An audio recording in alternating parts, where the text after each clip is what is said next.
अच्छा, जब कोई सेब का बागान लगाता है तो सबसे बड़ा फैसला क्या होता है? कौन सी किस्म का सेब उगाएं?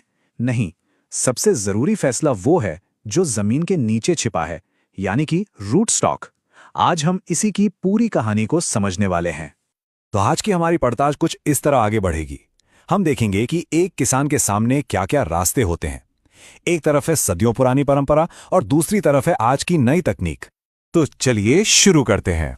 और शुरुआत होगी पेड़ की नींव से, मतलब वो हिस्सा जो हमें दिखाई तो नहीं देता, लेकिन पेड़ की पूरी किस्मत उसी पर टिकी होती है।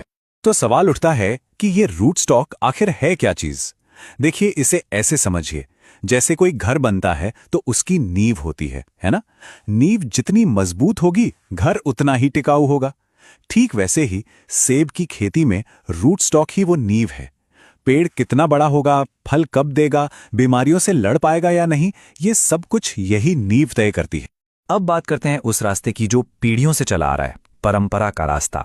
हिमाचल के पुराने बागों में जो बड़े बड़े विशाल सेब के पेड़ दिखते हैं ना, वो इसी तरीके से उगाए गए हैं। इसे कहते हैं सीडलिंग रूट स्टॉक। इसकी खासियत क्या है भाई? इसकी प्राकृतिक ताकत जरा सोचिए। इसकी जड़ें जमीन में 4 से 5 मीटर तक नीचे चली जाती हैं, मतलब तेज आंधी तूफान भी इसे हिला नहीं पाता। और यही वजह थी कि हमारे दादा परदादा इसी पर भरोसा करते थे। पानी कम हो, मिट्टी बहुत अच्छी ना हो, ये पेड़ टिका रहता था। लेकिन इस जबरदस्त ताकत की एक बहुत बड़ी कीमत चुकानी पड़ती है, और वो कीमत है वक्त। सोचकर देखिए, एक किसान ने आज बीज बोया और उसे अपनी पहली ठीक ठाक फसल के लिए 12 से 15 साल इंतजार करना पड़े। 15 साल, ये तो मतलब एक पीढ़ी का इंतजार हो गया। और बस यही इसकी सबसे बड़ी कमजोरी है। आज की तेज रफ्तार दुनिया में कौन सा किसान है जो एक दशक से भी ज्यादा सिर्फ इंतजार कर सकता है बिना किसी कमाई के? ये मुमकिन ही नहीं है। तो फिर इसका हल क्या है?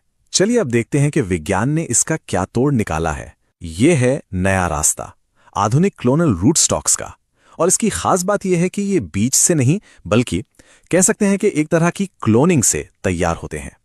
अच्छा, इसका सबसे बड़ा फायदा पता है क्या है? एक रूपता, मतलब बाग में लगा हर एक पौधा जेनेटिकली एक जैसा होता है। इसका नतीजा, सारे पेड़ एक साथ बड़े होते हैं, एक ही समय पर फल देते हैं, और फलों का साइज, उनकी क्वालिटी, सब कुछ एक जैसा होता है। कमर्शियल खेती के लिए तो ये सच में गेम चेंजर है। और अब जरा वक्त का फर्क देखिए। कहां वो 12 से 15 साल का लंबा इंतजार, और कहां ये क्लोनल रूट स्टॉक जो सिर्फ दूसरे या तीसरे साल से ही फल देना शुरू कर देता है। और 5वें साल तक तो किसान ने जो पैसा लगाया है वो वापस भी आने लगता है। ये किसी क्रांति से कम है क्या? तो अब एक किसान के सामने 2 रास्ते साफ हैं, एक परंपरा का, दूसरा इनोवेशन का। चलिए अब आंकड़ों पर नजर डालते हैं। एक सीधी टक्कर करवाते हैं इन दोनों के बीच, ताकि फैसला करना आसान हो जाए। ये टेबल देखिए, ये पूरी कहानी खुद बयां कर रही है। एक तरफ सीडलिंग तरीके से 1 एकड़ में मुश्किल से 50-60 पेड़ लग पाते हैं, दूसरी तरफ क्लोनल तरीके से 600 से 800 पेड़। और फसल का समय 12 से 15 साल के मुकाबले सिर्फ 2 से 4 साल, मतलब जमीन आसमान का फर्क है। और अब बात करते हैं पैदावार की। ये चार्ट देखिए, पारंपरिक बाग से 1 एकड़ में 5 से 7 टन सेब मिलते हैं, वहीं नए हाई डेंसिटी वाले बाग से 15 से 20 टन, मतलब उसी जमीन के टुकड़े से दोगुनी बल्कि तिगुनी पैदावार।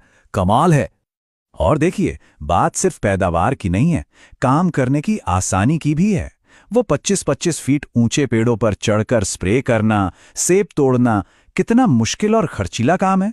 वहीं दूसरी तरफ ये छोटे पेड़ हैं जिन पर जमीन पर खड़े खड़े ही सारा काम हो जाता है। लागत भी कम, मेहनत भी कम। अच्छा, ये तो हुई एक किसान की बात, लेकिन अब इस फैसले को जरा बड़े पैमाने पर देखते हैं, पूरे हिमाचल प्रदेश के नजरिए से, जिसे भारत का एप्पल स्टेट भी कहा जाता है। ये आंकड़ा देखिए, भारत का 80% सेब अकेला हिमाचल प्रदेश पैदा करता है। इसका मतलब साफ है कि यहाँ की खेती में होने वाला छोटा सा भी बदलाव पूरे देश पर असर डालता है। तो दांव पर बहुत कुछ लगा है। और आज के किसान के सामने चुनौतियां भी कम नहीं हैं। बाजार में बाहर से आने वाले सेब से मुकाबला है, मौसम बदल रहा है, और नई पीढ़ी को अब जल्दी नतीजा चाहिए। ऐसे में ज्यादा पैदावार वाली खेती अब कोई चॉइस नहीं, बल्कि एक जरूरत बन गई है। और इस बदलाव के लिए सरकार भी मदद कर रही है। जो किसान पुराने तरीके छोड़कर ये नए हाई डेंसिटी बाग लगा रहे हैं, उन्हें सरकार की तरफ से 50 से 70% तक की सब्सिडी भी मिल रही है। ये एक बहुत बड़ा प्रोत्साहन है। तो इन सारी बातों को, सारे आंकड़ों को देखने के बाद हम आखिर किस नतीजे पर पहुंचते हैं? एक कमर्शियल किसान के लिए आज सही रास्ता कौन सा है? सवाल बिल्कुल सीधा है, और जो हमारे पास जानकारी है उसके आधार पर जवाब भी उतना ही साफ है। तो जो एक्सपर्ट्स की राय है वो एकदम साफ है। अगर कोई कमर्शियल तौर पर सेब की खेती करना चाहता है तो उसे सीडलिंग रूट स्टॉक का रास्ता बिल्कुल नहीं अपनाना चाहिए। ये एक पुरानी तकनीक है जो आज के जमाने में आर्थिक रूप से फायदेमंद नहीं रही। तो ये जो बदलाव हम देख रहे हैं, यह हमें एक बड़े सवाल के सामने लाकर खड़ा कर देता है कि आने वाले समय में खेती का भविष्य कैसा होगा?